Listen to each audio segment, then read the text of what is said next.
नमस्कार, सुप्रभात। स्वागत है आप सभी का। मैं हूं प्रीति सिंह। आइए बुलेटिन की शुरुआत करते हैं मुख्य समाचारों के साथ। पुलवामा आतंकी हमले के दोषियों को मिलेगा मुंहतोड़ जवाब। प्रधानमंत्री की अध्यक्षता में कुछ देर में सुरक्षा मामलों की कैबिनेट कमेटी की बैठक। गृह मंत्री राजनाथ सिंह श्रीनगर में सुरक्षा स्थिति की करेंगे समीक्षा। जांच शुरू करेगी एनआईए की टीम। कल हुए आतंकी हमले में 37 सीआरपीएफ जवान शहीद।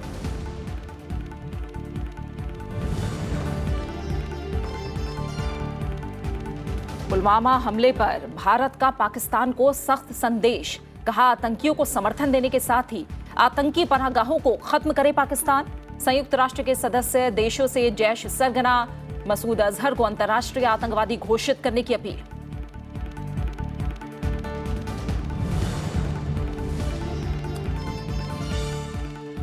आतंकवाद के खिलाफ लड़ाई में भारत के साथ आए दुनिया के देश। संयुक्त राष्ट्र ने कहा, कटघरे में लाए जाएंगे पुलवामा आतंकी हमले के जिम्मेदार। अमेरिका, रूस, फ्रांस, इजराइल समेत कई देशों ने आतंकवाद पर भारत के रुख का किया समर्थन।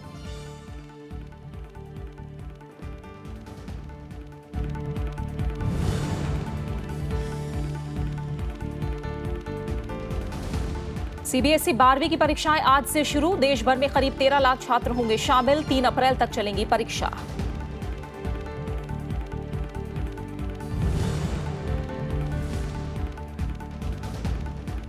सीनियर नेशनल चैंपियनशिप के सेमीफाइनल में पीवी सिंधु रिया मुखर्जी को सिर्फ 28 मिनट में 21-16, 21-6 से दी मात। क्वार्टर फाइनल में पहुंची साइना नेहवाल।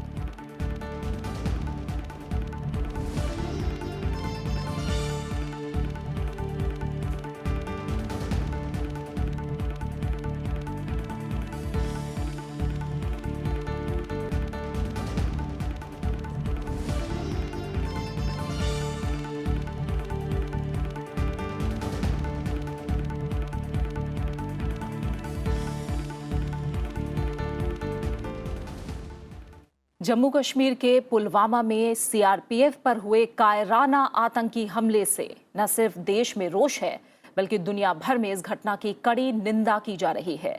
अब से कुछ देर बाद प्रधानमंत्री की अध्यक्षता में होने वाली उच्च स्तरीय बैठक में जम्मू कश्मीर में सुरक्षा हालात का जायजा लिया जाएगा। और इस बीच जांच के लिए एनआईए की टीम आज कश्मीर भी पहुंच रही है। और इस पूरे मुद्दे पर हम लगातार आप तक ताज़ा अपडेट पहुंचाते रहेंगे। अलग अलग संवाददाता हमारे साथ जुड़ेंगे और आप तक जो भी आज की सरगर्मियां हैं, आज का अपडेट है, इसे लेकर वो हम आप तक पहुंचाते रहेंगे।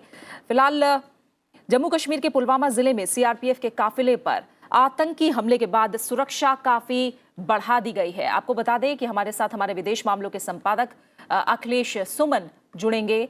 साथ ही गृह मंत्री राजनाथ सिंह के निवास पर मौजूद हैं विपिन चौहान, जो हम तक जानकारी पहुंचाएंगे। इसके अलावा विजय चौक से हमारे साथ जुड़ रहे हैं पंचानन मिश्रा। इन सभी से हम ताज़ा अपडेट लेंगे। आज तमाम उच्च स्तरीय बैठकें होनी हैं। इसके अलावा हालात की समीक्षा के लिए खुद गृह मंत्री राजनाथ सिंह आज जम्मू कश्मीर का दौरा करेंगे। साथ ही अंतर्राष्ट्रीय मंच पर किस तरह से भारत के समर्थन में आवाज़ें उठ रही हैं, इसे लेकर भी हम अपने विदेश मामलों के संपादक अखिलेश सुमन से जानेंगे। जम्मू कश्मीर के पुलवामा जिले में सीआरपीएफ के काफिले पर आतंकी हमले के बाद सुरक्षा काफ़ी बढ़ा दी गई है। और अब से कुछ देर बाद प्रधानमंत्री नरेंद्र मोदी की अध्यक्षता वाली मंत्रिमंडल की सुरक्षा मामलों की समिति की बैठक में राज्य की सुरक्षा स्थिति के बारे में विचार किया जाएगा।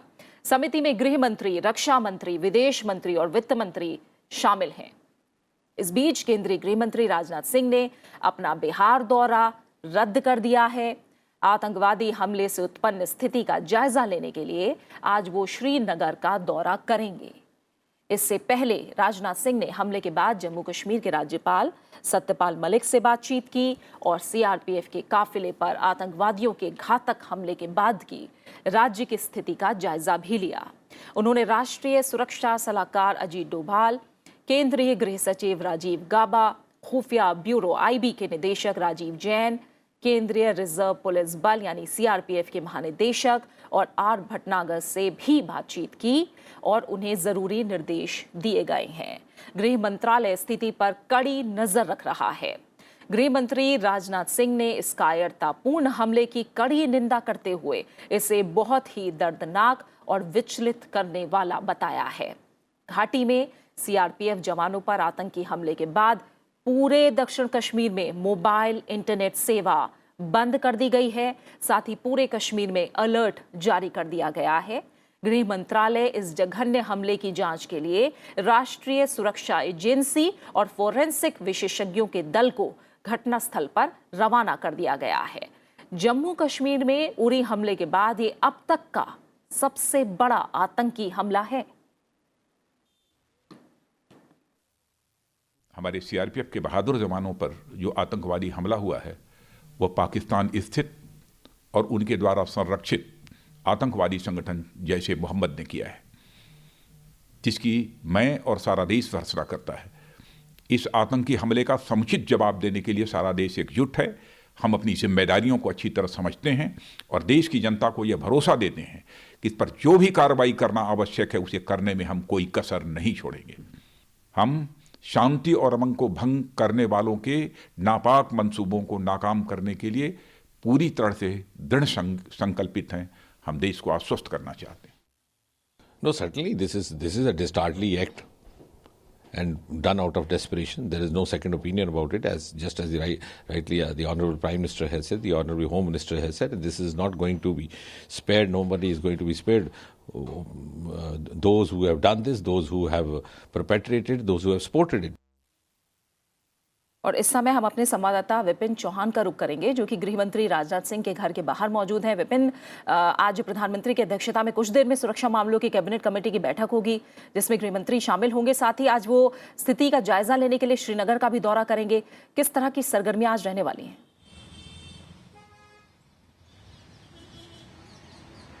जी प्रीति, अभी कुछ ही मिनट पहले राजनाथ जी यहाँ से निकले। गृह मंत्री अहम बैठक जो होने वाली है पीएमओ में, उसके लिए निकल चुके हैं यहाँ से, और उस बैठक में साफ तौर पर आगे की रणनीति पर विचार होगा। और अभी भी जिस तरह से वहाँ पर अलर्ट है, उसको देखते हुए क्या आगे की स्थिति है वहाँ पर, वो फोरेंसिक टीम से भी लगातार संपर्क बनाए हुए हैं और आगे रणनीति पर विचार किया जाएगा। इस पर अहम चर्चा होने वाली है कि किस तरह से अंतर्राष्ट्रीय मंच पर भी इस मामले को उठाया जाए।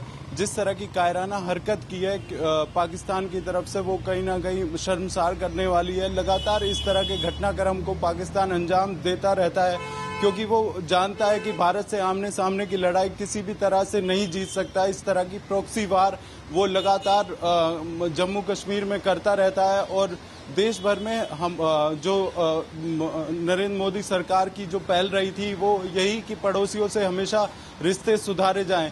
लेकिन जिस तरह से पाकिस्तान हमेशा इस तरह की कायराना हरकत करता है, प्रॉक्सी वार करता है, वो कहीं ना कहीं एक चिंता का विषय है कि उसके साथ किस तरह के रिश्ते आगे कायम किए जाएं और किस तरह अब इस हमले के बाद आगे की रणनीति पर जो चर्चा होगी उसमें काफी अहम मुद्दे सामने आएंगे निकलकर। बिल्कुल, पंचानन का रुख करेंगे। फिलहाल हमारे साथ मौजूद हैं वो। पंचानन, देश में गुस्सा है और रात भर भी चिंतन में जरूर गुजरी होगी। आज उच्च स्तरीय बैठकें हैं, समीक्षाएं और आगे की रणनीति पर जाहिर तौर पर विचार होगा।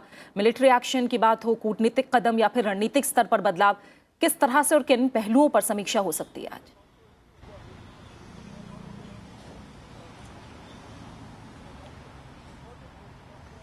देखिए, हम इस वक्त 7 RCR में मौजूद है, जो 7 लोक कल्याण मार्ग को कहा जाता है, जहां पे करीब कुछ ही मिनट बाद यहां पर प्रधानमंत्री की अध्यक्षता में जो कैबिनेट कमेटी ऑन सिक्योरिटी है उसकी बैठक होने वाली है। इसमें रक्षा मंत्री है, गृह मंत्री है, वित्त मंत्री है। प्रधानमंत्री की अध्यक्षता में ये बैठक हो रही है और ये बैठक इस जम्मू कश्मीर जो कश्मीर में हमला हुआ इसके लिहाज से बुलाई गई है। और इस बैठक में जो CCS है उसके अलावा राष्ट्रीय सुरक्षा सलाहकार अजीत डोवाल, ऐसा बताया गया कि वो ही मौजूद रहेंगे, और इसके अलावा IB और रॉ और इसके अलावा CRPF के DG उनके भी मौजूद रहने की जो खबरें हैं। बहुत अहम बैठक इसलिए भी मानी जा रही है कि कश्मीर में जो हमला हुआ उसके बाद क्या ऐसे कदम उठाए जाए। हालांकि कभी भी देश की राजनीति में या फिर कूटनीति में नी जक रिएक्शन नहीं होता, लेकिन क्या बड़े कदम उठाने की जो मांग हो रही है और लगातार पूरी दुनिया से भी इस हमले की कड़ी निंदा भी की जा रही है और एक ये मांग भी देश के अंदर उठ रही कि कहीं न कहीं पाकिस्तान के खिलाफ कोई निर्णायक कार्रवाई की जानी चाहिए। तो हमने जैसा कि पहले देखा था कि भारत ने बहुत सफलतापूर्वक सर्जिकल स्ट्राइक करके इसको बहुत मुंहतोड़ जवाब दिया था, लेकिन ये हरकत आतंकवादी संगठन की है, जैश ए मोहम्मद की है। तो किस तरह से एक बड़ा संदेश भी देने की कोशिश होगी जिससे कि फौज का भी मनोबल और जनता का मनोबल भी ऊंचा रखा जाए और साथ में जो राजनीतिक नेतृत्व है उसको भी अपनी क्षमता को प्रदर्शित करना होगा। तो इस कैबिनेट कमेटी ऑन सिक्योरिटी की बैठक यहां पर हो रही है। उसके ठीक बाद 11 बजे के आसपास राजनाथ सिंह जो गृह मंत्री हैं वो जाएंगे जम्मू कश्मीर। वहां पर जो खुफिया जो उनको आगे कैसी उनकी रणनीति रहती है उसको भी तय करना होगा। और कुछ देर पहले हमने देखा कि राजनाथ सिंह ने यहां पर सुबह भी मुलाकात की है जो खुफिया विभाग है उनके अधिकारियों से।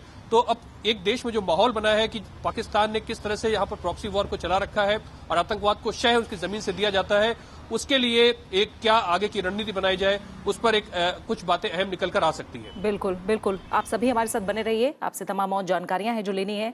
जम्मू कश्मीर के पुलवामा जिले में हुए आतंकी हमले में सीआरपीएफ के 37 जवान शहीद हो गए, जबकि कई जवान गंभीर रूप से घायल भी हुए हैं। हमले की जिम्मेदारी आतंकवादी संगठन जैश ए मोहम्मद ने ली है। हमले की कड़ी निंदा करते हुए भारत ने पाकिस्तान से अपनी धरती का इस्तेमाल आतंकी गतिविधियों के लिए नहीं करने की चेतावनी दी है।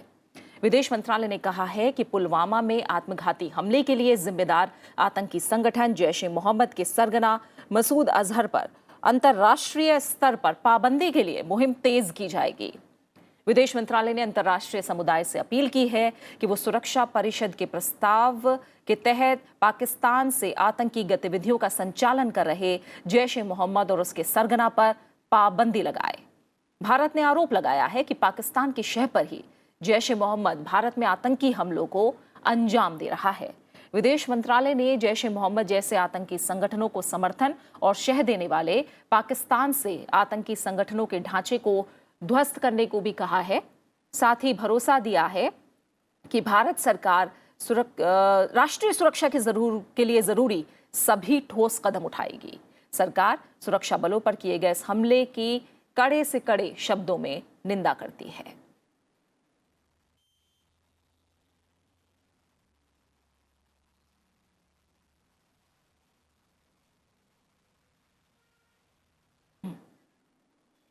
और इस बीच केंद्रीय मंत्री अरुण जेटली फिर से वित्त मंत्री का कार्यभार संभालने जा रहे हैं। अरुण जेटली पिछले काफी दिनों से अस्वस्थ थे और अमेरिका में इलाज करा रहे थे। वित्त मंत्रालय का पदभार संभालने के बाद वो अब से कुछ देर बाद प्रधानमंत्री नरेंद्र मोदी की अध्यक्षता वाली मंत्रिमंडल की सुरक्षा मामलों की समिति की बैठक में भी शामिल होंगे। रक्षा मंत्री निर्मला सीतारमण भी स्वीडन से लौट आई हैं और वो भी इस बैठक में हिस्सा लेंगी। और इस समय हम रुक करेंगे अखिलेश सुमन का, विदेश मामलों के संपादक। अखिलेश, न सिर्फ देश में रोष है बल्कि अंतर्राष्ट्रीय स्तर पर भी इस कायराना हरकत की कड़ी निंदा हो रही है। संयुक्त राष्ट्र ने कहा है कि कटघरे में लाए जाएं जो इसके लिए जिम्मेदार हैं। अमेरिका, रूस, फ्रांस, इजराइल समेत कई देश हैं जिन्होंने आतंकवाद पर भारत के रुख का समर्थन किया है। बात अब समर्थन से आगे निकले, इसके लिए क्या किए जाने की जरूरत है फिलहाल अखिलेश?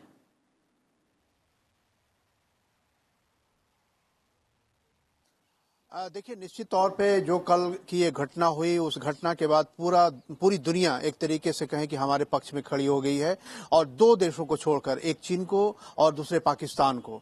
लेकिन जब भारत का बयान आया और जब विदेश मंत्रालय का बयान आया, उसके बाद पाकिस्तान में भी एक नर्वसनेस की स्थिति है। और उसके बाद पाकिस्तान के विदेश मंत्रालय ने दो बयान जारी किए।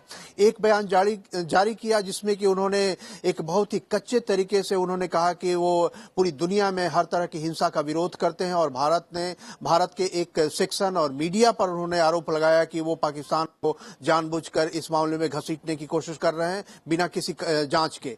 लेकिन उसके बाद फिर एक दूसरा बयान आया, और दूसरे बयान में उन्होंने कहा कि पाकिस्तान ने हमेशा घाटी में किसी बड़ी हिंसा का विरोध किया है। इसका मतलब यह है कि भारत के साथ जो पूरी दुनिया खड़ी हो गई है अभी, उसके बाद पाकिस्तान भी एक तरीके से दबाव की स्थिति में कल रात से ही आ गया है। अब उनका यह आकलन किस तरीके का आकलन था, किस तरीके के संबंध उन्होंने बनाए थे मसूद अजहर के साथ, कि उन्होंने किस तरीके से इजाजत दी थी, इसके बारे में उन्होंने अभी सफाई देनी है। लेकिन लगातार जिस तरीके से भारत के पक्ष में, चाहे तो अमेरिका का हो, इंग्लैंड का हो, रूस का हो, और रूस के तो विदेश मंत्रालय का बयान आया, यहाँ के राजदूत का बयान आया, उसके बाद रूस के राष्ट्रपति पुतिन ने भी बयान दिया। तो इस तरह से समझ सकते हैं कि पूरी दुनिया हमारे पक्ष में खड़ी है। लेकिन एक चीन की तरफ से अभी तक कोई बयान नहीं आया है। आप समझ लीजिए प्रीति, तो इस मामले में कहें कि भारत की अभी लगातार एक कोशिश है कि पूरी दुनिया के सभी देशों को इस मामले में संवेदनशील बनाया जाए और इसके लिए हमारे सारे दूतावास कल रात से ही पूरी तरह सक्रिय हो गए हैं और लगातार एक के बाद एक भारत के पक्ष में भारत के मारे गए सैनिकों के प्रति संवेदना, और यह भी कहा उन लोगों ने कि इस घड़ी में हम भारत के साथ हैं, सारे देश भारत के साथ हैं। तो इसे यह कह सकते हैं कूटनीतिक तौर पे, राजनयिक तौर पे भारत ने पूरी दुनिया में एक बार फिर से यह माहौल बनाया है कि किस तरह से पाकिस्तान की सरजमी से आतंकवाद को प्रश्रय दिया जा रहा है। और इस मामले में उन्होंने दूसरा जो भारत का बयान आया, दूसरा भारत का बयान था संयुक्त राष्ट्र के बारे में, संयुक्त राष्ट्र सुरक्षा परिषद के बारे में।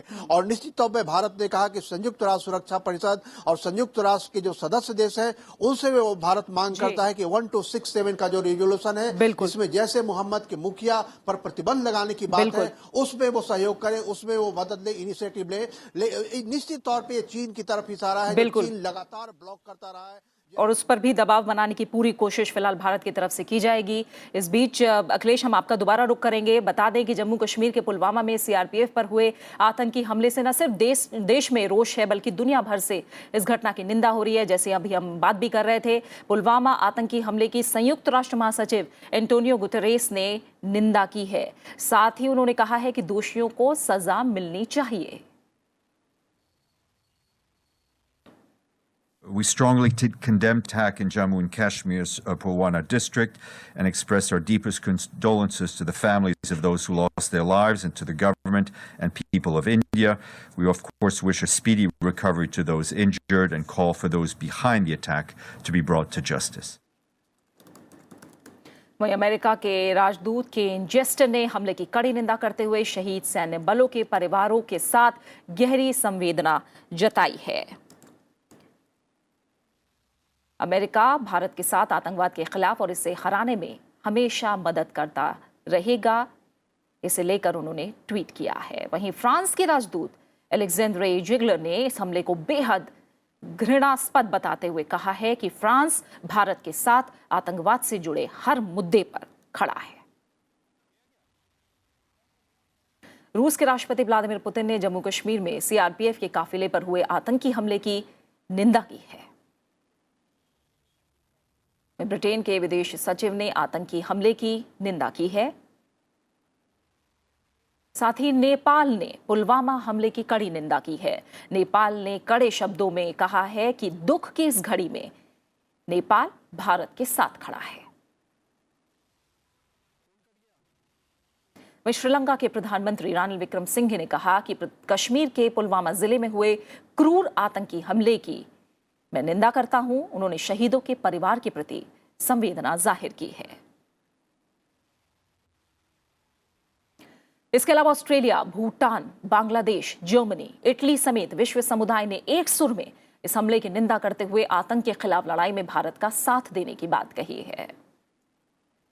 और हमारे विदेश मामलों के संपादक अखिलेश सुमन हमारे साथ जुड़े। अखिलेश, हमने जैसे देखा कि चाहे वो नेपाल और श्रीलंका की बात हो या फिर हम रूस और अमेरिका की बात कर रहे हैं, हर कोई इस घड़ी में भारत के साथ खड़ा है। ऐसे में हम जानते हैं फिलहाल पाकिस्तान की अंदरूनी स्थिति क्या है। अखिलेश, आप सुन पा रहे हैं मुझे? जी,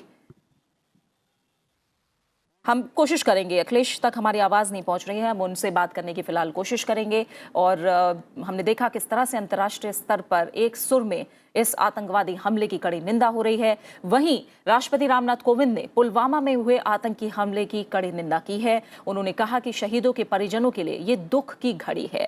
राष्ट्रपति ने शोक संतप्त परिवारों के लिए संवेदना जताई है। राष्ट्रपति ने कहा कि ऐसी घड़ी में पूरा देश एक साथ खड़ा है और आतंकियों से कड़ाई से निपटा जाएगा।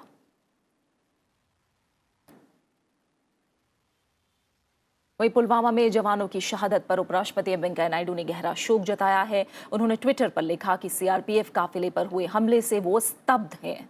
उपराष्ट्रपति ने शहीदों के परिजनों के प्रति गहरी संवेदना जताई है और हमले में घायल हुए जवानों के शीघ्र स्वस्थ होने की कामना की है।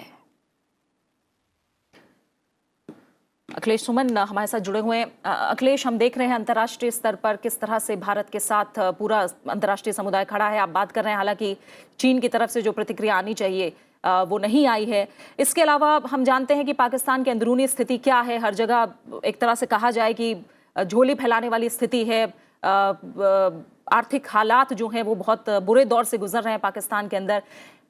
इस परिस्थिति में किस तरह से भारत की तरफ से भी और कदम उठाए जा सकते हैं? भले ही हम बात करें कि ऐसे स्टेप की बात होगी जिनका असर त्वरित तो हुई, साथ ही दीर्घ काल में भी नजर आए। MNF की बात होती है, इंडस वाटर ट्रीटी की बात होती है। किस तरह के कदम फिलहाल भारत की तरफ से उठाए जा सकते हैं?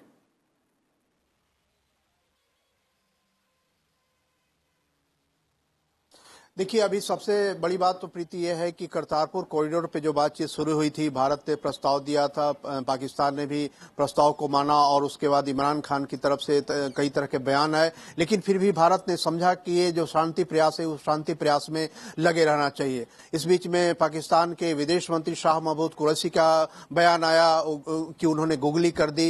एक प्रयास इस रूप में भी रिपोर्टें आई कि वो एक तरीके से खालिस्तान जो आतंकवाद था उसको भी फिर से सक्रिय करने की कोशिश पाकिस्तान कर रहा है, लेकिन भारत ने समझा कि चलिए शांति प्रक्रिया जारी रखी जाए, शांति प्रक्रिया के लिए जो भी भारत का योगदान हो सकता है उसे जारी रखा जाए। लेकिन करतारपुर कॉरिडोर के पर जब बात चलने वाली थी, 14 मार्च को पाकिस्तान का एक प्रतिनिधिमंडल भारत आने वाला है और मुझे लगता है कि अभी जो परिस्थितियां उत्पन्न हो गई हैं उसके बाद 14 मार्च के पाकिस्तान के उस प्रतिनिधिमंडल के आने की संभावनाओं पर भी धूमिल पड़ती हुई दिख रही है, क्योंकि जिस तरीके से आपने देखा कि लगातार आतंकवाद के साये में बातचीत नहीं होने का भारत का रुख रहा है कि अगर आतंकवाद चलेगा तो बातचीत नहीं होगी। और भारत इस बार थोड़ा सा रिलैक्सेशन दे रहा था, लेकिन पाकिस्तान के अंदर हमेशा ऐसी स्थिति होती है कि जब भी भारत के साथ शांति प्रक्रिया की कोई शुरुआत होती है उसके बाद उधर से कोई न कोई बड़ी आतंकवादी घटना होती है। आप जब भी याद करें, चाहे वो उरी की घटना हो, पठानकोट की घटना हो, इन सारी घटनाओं के पहले स्थिति यही रही कि शांति प्रक्रिया की थोड़ी सी शुरुआत हुई, थोड़ी सी इनिशिएटिव ली गई, उसके बाद बड़ी आतंकवादी घटना हुई है। तो मुझे लगता है कि अब जो भारत की तरफ से जो भी प्रयास चल रहे थे उन प्रयासों पे एक बार फिर से विराम लगने वाला है, एक तो राजनयिक तौर पे। दूसरा, राजनयिक तौर पे भारत की तरफ से कोशिश लगातार ये होगी कि चीन को किसी तरीके से इस बात के लिए आईना दिखाया जाए कि देखिए ये है आपका मित्र, और ये आपके यहाँ जो उइघुर में जो आंदोलन चल रहा है, उइघुर के आंदोलनकारियों के संबंध भी कई तरीके से पाकिस्तान के साथ जुड़े हुए रहे हैं। तो इस मामले में भी एक बार फिर चीन के साथ बातचीत होगी। और तीसरी तरफ जो है ये है कि एक सुरक्षा का मामला होता है, और जो कल विदेश मंत्रालय का बयान आया है उस विदेश मंत्रालय के बयान में साफ साफ ये कहा गया है कि भारत अपनी सुरक्षा और आतंकवाद के खात्मे के लिए जो भी जरूरी कदम उठाना होगा उठाएगा। अब देखिए प्रीति, इस तरीके से घोषणा तो नहीं की जा सकती कि किस तरीके के कदम भारत उठाएगा, क्योंकि ऐसे बड़े ही संवेदनशील मामले होते हैं जिन संवेदनशील मामलों में आपको सुरक्षा के कई ऐसे उपाय किए जाने होते हैं, रक्षा से संबंधित कई ऐसी एहतियातें बरतनी होती है ताकि जो बिल्कुल अखिलेश, जाहिर तौर पर तमाम ऐसे कदम हैं, तमाम ऐसे पहलू हैं, भले ही वो मिलिट्री एक्शन की बात हो या फिर रणनीतिक और कूटनीतिक स्तर पर, जिसे लेकर आज समीक्षाएं चलेंगी और तमाम पहलुओं पर चर्चा की जाएगी। और इस बीच खबर ये भी आ रही है कि NIA की टीम जम्मू कश्मीर के लिए रवाना हो चुकी है। फिलहाल आप तीनों ने तमाम जानकारियां हम तक पहुंचाई। आप तीनों का बहुत बहुत शुक्रिया। विपिन चौहान आपका, पंचानन मिश्रा आपका और अखिलेश सुमन आपका, इस तमाम बातचीत के लिए फिलहाल बहुत बहुत शुक्रिया। और अभी सूत्रों के मुताबिक ये खबर आ रही है कि प्रधानमंत्री समेत बीजेपी के सभी राजनीतिक कार्यक्रम रद्द कर दिए गए हैं। प्रधानमंत्री नरेंद्र मोदी ने इस आतंकी हमले की कड़ी निंदा की है। उन्होंने कहा है कि शहीदों के परिजनों के साथ पूरा देश कंधे से कंधा मिलाकर खड़ा है और जवानों की शहादत बेकार नहीं जाएगी। प्रधानमंत्री ने हमले में घायलों के जल्द से जल्द स्वस्थ होने की कामना भी की है। वहीं केंद्रीय मंत्री अरुण जेटली ने इस हमले को कायराना बताया है और इसकी कड़ी निंदा की है। अरुण जेटली ने ट्विटर पर संदेश लिखते हुए कहा है कि शहीदों की बहादुरी को उन्होंने सलाम किया और साथ ही लिखा कि मुश्किल वक्त की इस घड़ी में पूरा देश शहीदों के परिवार के साथ है। अरुण जेटली ने घायलों के शीघ्र स्वस्थ होने की भी कामना की। इसके अलावा उन्होंने ये भी लिखा कि आतंकियों को उनके इस जघन्य अपराध के लिए बुरा अंजाम भुगतना पड़ेगा। यूपी अध्यक्ष सोनिया गांधी ने भी पुलवामा आतंकी हमले की कड़ी निंदा की है। उन्होंने भरोसा जताया है कि इसके लिए जो जिम्मेदार हैं उसे न्याय के दायरे में लाया जाएगा और इस भयावह कृत्य के लिए दोषियों को दंडित किया जाएगा। बीजेपी अध्यक्ष अमित शाह ने भी आतंकी हमले की कड़े शब्दों में निंदा की है। अमित शाह ने ट्वीट में कहा कि पुलवामा में हमारे सैनिकों पर आतंकी हमले के दुख को शब्दों में बयां नहीं किया जा सकता, ये कायराना कृत्य है। बीजेपी अध्यक्ष ने कहा कि हमारे सुरक्षा बल ऐसे आतंकी कृत्यों के प्रति सख्त रहेंगे और उन्हें पराजित करेंगे।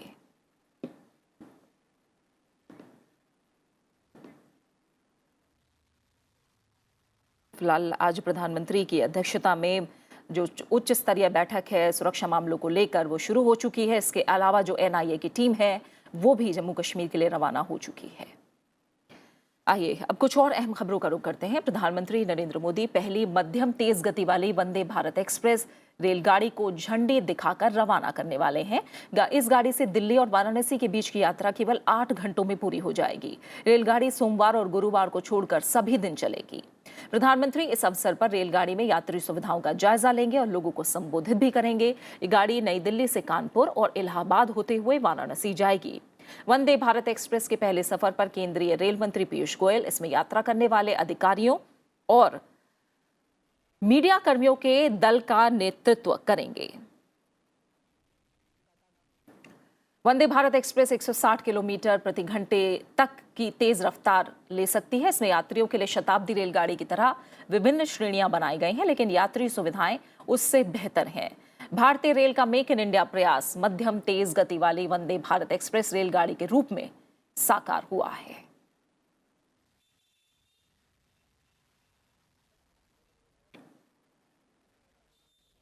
प्रधानमंत्री नरेंद्र मोदी पहली मध्यम तेज गति वाली वंदे भारत एक्सप्रेस रेलगाड़ी को झंडी दिखाकर आज रवाना करेंगे। ये रेलगाड़ी दिल्ली से और वाराणसी के बीच की यात्रा केवल 8 घंटे में पूरी कर लेगी। सोमवार और गुरुवार को छोड़कर बाकी दिन ये रेलगाड़ी सभी दिन चलेगी। इस अवसर पर यात्री सुविधाओं का प्रधानमंत्री जायजा लेंगे और लोगों को संबोधित भी करेंगे।